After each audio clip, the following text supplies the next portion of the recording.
لو أنزلنا هذا القرآن على جبل لرأيته خاشعا متصدعا من خشية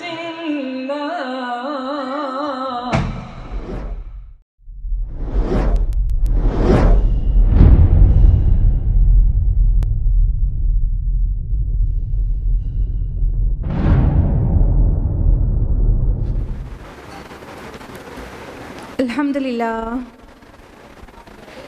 الحمدللہ رب العالمین والصلاة والسلام علی رسولہ الکریم وعلی آلہ واصحابہ اجمعین. اما بعد اعوذ باللہ من الشیطان الرجیم. بسم اللہ الرحمن الرحیم. شہر رمضان الذی انزل فیہ القرآن ھدی للناس وبینات من الھدی والفرقان. بسم اللہ الرحمن الرحیم. رب اشرح لی صدری ویسر لی امری واحلل عقدۃ من لسانی یفقہوا قولی. میری عزیز بہنوں، درس قرآن مجید میں آپ سب کا تہہ دل سے خیر مقدم ہے. السلام علیکم ورحمۃ اللہ وبرکاتہ. کیسے آپ سب لوگ؟ الحمدللہ. اللہ تعالیٰ سے دعا ہے کہ وہ آپ سبھی کو اچھا رکھے، ہدایت اور صراط مستقیم پر رکھے، دنیا اور آخرت دونوں میں خوشحال رکھے. چلیے بتائیے کہ کوئی درس قرآن میں آج کون سی سورہ سٹارٹ ہونے والی ہے؟ سورہ فرقان. تو سب لوگ واقف ہیں، تو بغیر کسی ڈیلے کے ہم لوگ سٹارٹ کریں گے. سورہ فرقان سے پہلے ہم لوگوں نے کون سی سورہ تفصیل میں جانی ہے؟ سورہ نور. سورہ نور مکی سورہ ہے کہ مدنی سورہ؟ سورہ نور کے بارے میں پوچھ رہے ہیں، مدنی ہے کہ مکی؟ مدنی سورہ ہے، اس میں کسی کا کوئی ڈاؤٹ نہیں ہونا چاہیے تھا. بہرحال تو سورہ نور ایک طویل سلسلے مکی صورتوں کے بعد سورہ نور ایک مدنی سورہ آئی. 14 صورتیں سورہ یونس سے لے کے سورہ مؤمنون تک 14 مکی صورتوں کے بعد ایک سورہ آئی مدنی، وہ تھی سورہ نور. اور اس کی اگلی سورہ سورہ فرقان ہے، جو آپ آج ہم لوگ تفصیل سے جانیں گے. یہ پھر سے مکی سورتوں کا سلسلہ شروع کر رہی ہے. سورہ نمبر 25 ہے، یہاں سے لے کر سورہ سجدہ سورہ نمبر 32 تک پھر مکی صورتیں 8 مکی صورتیں ہیں. اور اس کے بعد سورہ نمبر 33 سورہ احزاب مدنی سورہ ہے. تو یہ بیچ میں جو 8 صورتیں وہ سب مکی ہیں، اور اس سے پہلے جو سورہ ہے وہ سورہ نور ہے، اور مکی سورہ کے لاسٹ والی کے بعد جو سورہ ہے وہ سورہ احزاب ہے. اور دونوں سورہ آپ جانتے ہیں کتنی مماثلت رکھتی ہیں کئی ایسپیکٹ سے. تو آج سے ہم لوگ شروع کر رہے ہیں سورہ فرقان، اور مکی صورتوں کا سلسلہ اب کافی دن تک چلتا رہے گا، 8 صورتوں تک چلتا رہے گا. ٹھیک ہے. اس کے علاوہ یہ جو سورہ ہے، یہ اگر اس سورہ میں پورا 25 نمبر کی سورہ ہے مصحف میں، اور اس میں 6 رکوع ہیں اور 77 آیات ہیں، 77 آیات. اور اگر اس کا نام کے بارے میں تفصیل جانیں کہ اس کا نام سورہ فرقان کیوں کر جانا جاتا ہے، تو یہ ٹیکن ہے آیت نمبر 1 itself سے، تبارک الذی نزل الفرقان، یہاں سے ہی ٹیکن ہے. کچھ صورتوں کے نام اس سورہ کا مرکزی مضمون ہوتے ہیں، اور کچھ صورتوں کے نام صرف وہ لفظ کہیں پر آیا ہوا ہوتا ہے وہاں سے ٹیکن ہوتے ہیں. تو یہ سورہ بیسیکلی یہ پہلی آیت میں یہ لفظ آیا ہے فرقان، اس وجہ سے اس کا سمبل بن گیا ہے اور اس کا نام ہے سورہ فرقان. حالانکہ اگر کوئی یہ کہے یا سمجھے کہ یہ سورہ ایکچولی اس میں یہ فرقان اپنے معنی کے ساتھ یہ اس سورہ کا مضمون بھی ہے، تو اس میں بھی کوئی اعتراض کی بات نہیں ہے. ایسے بھی انڈرسٹینڈ کر سکتے ہیں کہ یہ سورہ اپنے آپ میں فرقان ہے، جس طرح سے یہ اس کے ڈسکشنز آتے ہیں. جہاں تک اس کے زمانہ نزول کی بات ہے تو یہ مکی سورہ ہے، مکہ کا دور متوسط اس کا زمانہ ہے. تو یہ جو دور متوسط جو مکہ کا ہے وہ اس قرآن میں بھی یہ تمام صورتیں ایک دم درمیان میں آ رہی ہیں، درمیان قرآن میں. تو اس کے آگے کی بھی صورتیں اسی نیچر کی ہوں گی، اور یعنی کہ وہ نازل ہوئی ہیں اللہ کے رسول صلی اللہ علیہ وسلم کے مکن پیریڈ کے مڈل میں. ٹھیک ہے. اور جہاں تک اس کے موضوع اور مضمون کی بات ہے تو اس سورہ کا عمود ہے نبی صلی اللہ علیہ وسلم کی صداقت اور قرآن مجید کی حقانیت کو واضح کرنا. یعنی اس کا ایڈریس مین ہے کہ اللہ کے نبی صلی اللہ علیہ وسلم کے اوپر جو الزامات ہیں اس کا جواب دے رہی ہے، اور قرآن مجید کو جو اللہ کی طرف سے نہیں مان رہے ہیں اس کا جواب دے رہی ہے. اور باقی جو اس سے بھی بالکل ایکسس اس کا پوچھا جائے تو اس کی ایکسس رہے گی توحید. توحید کے اوپر یہ سورہ پوری فلو کر رہی ہے. تو بس اتنی تمہید کے بعد آیت نمبر 1 سے تفصیل سے جانتے ہیں انشاءاللہ. تو آیت نمبر 1 آف سورہ فرقان از اعوذ باللہ من الشیطان الرجیم بسم اللہ الرحمن الرحیم. تبارک الذی نزل الفرقان علی عبدہ، بڑی بابرکت ہے وہ ہستی جس نے الفرقان نازل فرمایا اپنے بندے پر. لیکون للعالمین نذیرا، تاکہ وہ ہو تمام جہاں والوں کے لیے خبردار کرنے والا. اب یہ سورہ شروع ہو رہی ہے اللہ سبحانہ و تعالی کی ذات کی برکت کو ظاہر کرتے ہوئے. تبارک الذی، تبارک جو ورڈ آیا ہے یہ اور بھی کئی جگہوں پر آتا رہے گا. یہ سورہ ایسی ہے سورہ فرقان سلسلے میں جو یہاں سے شروع ہو رہی ہے تبارک الذی نزل الفرقان، اور اس کے بعد کی جو 7 صورتیں آئیں گی وہ حروف مقطعات سے شروع ہوں گی. تو یہاں پہ تبارک سے شروع ہو رہی ہے. تبارک ورڈ کی اگر انالیسس کریں تو اس کا جو روٹ لیٹرز ہم فائنڈ کریں گے وہ ہے با، را اور کاف. ٹھیک ہے. تو یہ اس کا جو با، را اور کاف ہے اس کا جو روٹ لیٹرز ہیں حروف اصلیہ ہیں، تو وہ مصدر میں جا کے ایک برکہ بنیں گے اور بروک بھی بنے گا. ٹھیک ہے. تو برکہ اگر مانا جائے تو یعنی مصدر برکتن مانا جائے تو اس کا معنی ہوگا کہ کثرت، زیادتی، انکریز، پلینٹیفولنس، زیادہ ہونا کسی چیز کا. ٹھیک ہے. اور اگر بروک اس کا مصدر مانا جائے تو اس کا مطلب ہوگا بقا، قیام، دوام، ہمیشگی، ایٹرنیٹی، یہ معنی ہوگا. اور پھر یہ جو تبارک بنا ہے یہ ثلاثی مجرد کے نہیں بلکہ ثلاثی مزید فی کے باب تفعول سے ہے، اور باب تفعول میں جو خصوصیات آتی ہیں وہ آتی ہیں مبالغہ کی اور اظہار کمال کی.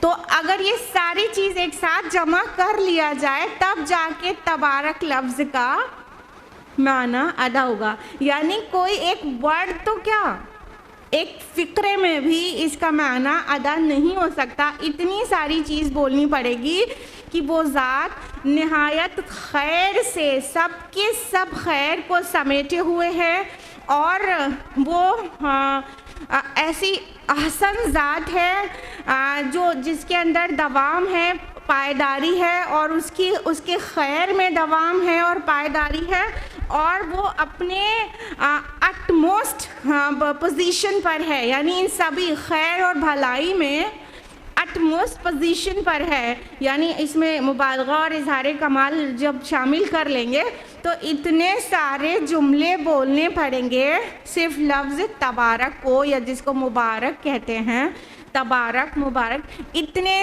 سارے معنی اور مفاہیم اپنے اندر سمیٹے ہوئے ہیں. تو اللہ سبحانہ و تعالیٰ کیا فرما رہے ہیں کہ وہ ذات بہت ہی مبارک ہے.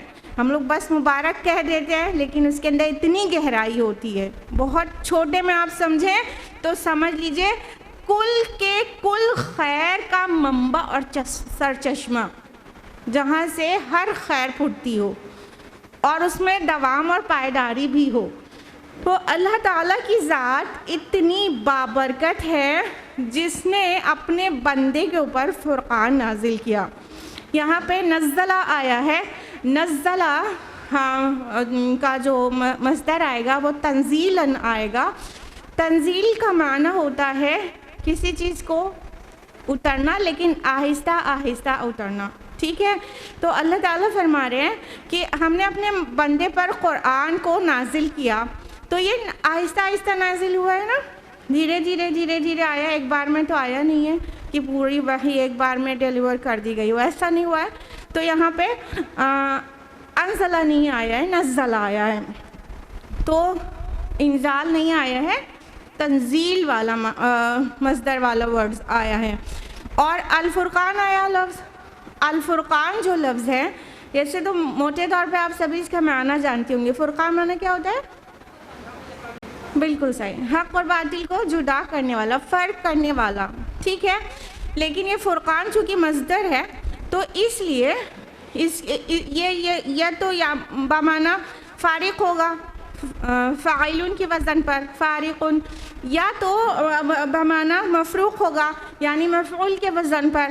یعنی جب اگر اس کو فاعل مانیں گے تو اس کا معنی کیا آئے گا کہ یہ فرق کرنے والا ہے، حق اور باطل میں، ہدایت اور ضلالت میں، صحیح اور غلط میں، حلال اور حرام میں، برے میں اور اچھے میں فرق کرنے والا ہے یہ قرآن. اگر اس کو مفعول کے وزن پر مانے یعنی کہ مفروق کے حساب میں مانے تو مفروق کا بھی معنی دیتا ہے، یعنی اس کے اندر فرق ہے. سب طرح طرح کی آیات بہت الگ الگ اور واضح ہے نا، ایک دم منگل تو نہیں ہے کہ سمجھنے میں دشواری ہو. کہ ایمانیات کی باتیں مختلف ہیں، ہدایت اور تفہیم بھی ہے، حلال و حرام بھی ہے، شریعت بھی ہے، سب کچھ ہے. تو سب چیز علیحدہ علیحدہ اور بہت آرگنائزڈ قرآن کے اندر ہیں. تو یہ اس اپنے اندر بھی یہ جدا جدا ہے، فرق ہے. تو یہ مفعول کے حساب میں بھی آئے گا، اور اگر اس کو فرقان مصدر کی میننگ لیں گے تو اس میں مبالغہ بھی پایا جائے گا کہ یہ قرآن مجید ایٹ موسٹ کنڈیشن میں بہت ہائی لیول پر حق اور باطل اور کو جدا کر دینے والا ہے، اور اس کی آیات اتنی کلیئر ہیں، اب اتنی الگ الگ علیحدہ اور واضح ہیں کہ کنفیوژن کریٹ نہیں کرتی. اللہ عبدہ، اپنے بندے پر. جب اللہ سبحانہ و تعالی کو اپنے نبی صلی اللہ علیہ وسلم پر بہت سارا پیار نچھاور کرنا ہوتا ہے نا، تب یہ انداز آتا ہے اللہ عبدہ، اپنے بندے کے اوپر. عبد تو اللہ تعالیٰ نہایت محبت اور شفقت کے ساتھ اپنے نبی صلی اللہ علیہ وسلم کا یہاں تذکرہ کر رہے ہیں کہ اس بابرکت ذات نے اپنے بندے پر یہ الفرقان نازل کیا ہے، اپنے بندے پر، محمد پر نہیں، رسول اللہ پر نہیں. یہ الفاظ بھی ہیں لیکن جو محبت میں ڈوبا ہوا انداز ہے وہ ہے بندے اور معبود والا رشتے کا انداز. تو یہاں پہ اللہ سبحانہ و تعالیٰ نے اللہ عبد ہی کہا ہے، اور اس کے علاوہ یہ انداز دو جگہ اور ہے. جلدی جلدی بتائیے کہاں پر ہے؟ سورہ کہف اور بس اسی کے بغل والی سورہ، جلدی بتائیے. بالکل سورہ اسراء. یہ دو سورتوں میں آپ دیکھتے ہیں نا، وہ سورہ اسراء میں آپ دیکھتے ہیں بنی اسرائیل میں سبحان الذی اسریٰ بعبدہ نا، اور سورہ کہف کہاں سے شروع ہوتی ہے؟ الحمدللہ الذی انزل علی عبدہ الکتاب نا. تو اللہ عبدی، تو عبد یہ والا جو پیار بھرا انداز ہے وہ دو صورتوں کے علاوہ تیسری جگہ پر یہاں ہے. اتنے پیار سے اللہ سبحانہ و تعالیٰ بہت ہی شفقت کے ساتھ اور بہت جیسے اپنے نبی کا بہت ناز اٹھاتے ہوئے یہاں پر فرما رہے کہ اپنے بندے پر اس نے فرقان اتارا ہے. کس لیے اتارا ہے؟ یہاں پہ واضح کر دیا گیا لام کے صلے کے ساتھ، لیکون للعالمین نذیرا، تاکہ وہ تمام جہاں والوں کے لیے خبردار کرنے والا بن جائے، نذیر بن جائے. تو جو یہ نذیر بننا ہے یہ وداؤٹ اینی ڈاؤٹ یہ رسول اللہ صلی اللہ علیہ وسلم کے لیے آیا ہے، کیونکہ اور بھی جگہ کئی جگہوں پر قرآن حکیم میں رسول صلی اللہ علیہ وسلم کی یہ صفت بیان ہوئی ہے. تو اس میں کوئی مسئلہ ہی نہیں ہے کہ یہ صفت رسول صلی اللہ علیہ وسلم کے لیے سمجھی جائے.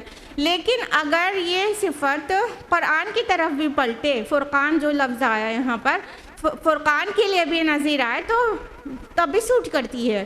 قرآن مجید بھی نذیر ہے، نذیر مانا خبردار کرنے والا، وارنر، ٹھیک ہے. ایک بشیر صفت آتی ہے، نبی صلی اللہ علیہ وسلم بشیر بھی ہیں، اور ایک نذیر صفت آتی ہے کہ وارنر ہے. بشیر مانا گلیڈ ٹائڈنگ دینے والا، خوشخبری سنانے والا، اور نذیر مانا خبردار کرنے والا، وارن کرنے والا. تو یہ دونوں خصوصیات نہ صرف نبی صلی اللہ علیہ وسلم کی ہے بلکہ قرآن مجید کی بھی ہے. تو اللہ تعالیٰ فرما رہے یہ اس لیے اللہ تعالیٰ نے یہ قرآن مجید کو نازل کیا تاکہ وہ تمام جہاں والوں کو خبردار کرنے والا بن جائے، خصوصاً نبی صلی اللہ علیہ وسلم اور پھر قرآن مجید بھی.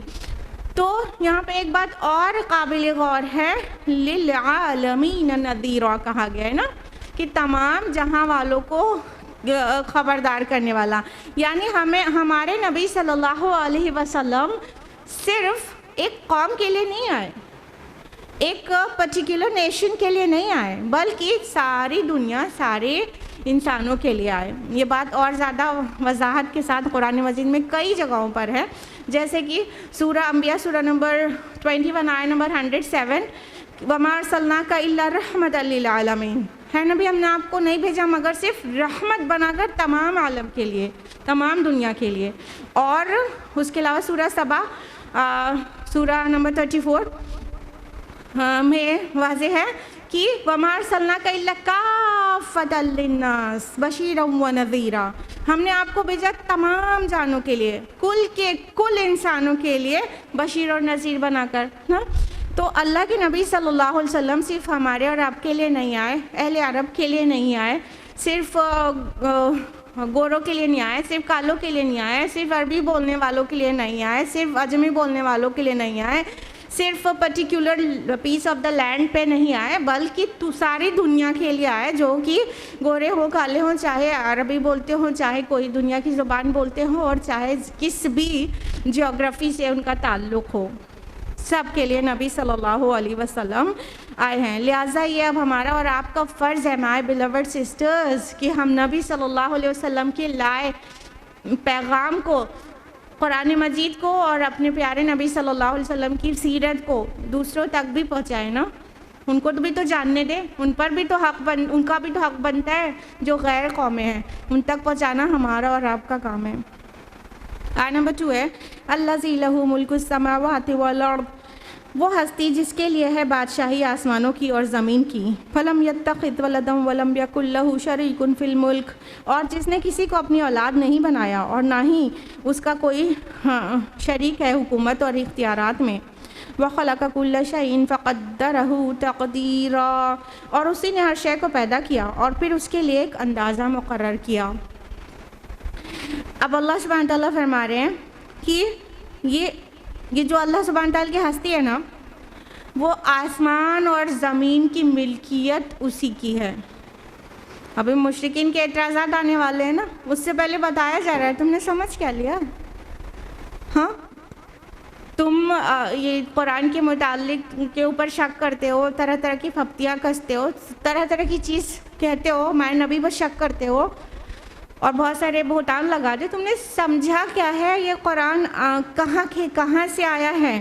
یہ وہ ہستی نے، اس ہستی نے بھیجا ہے جو زمین اور آسمان ہر چیز کی بادشاہی جس کے ہاتھ میں ہے.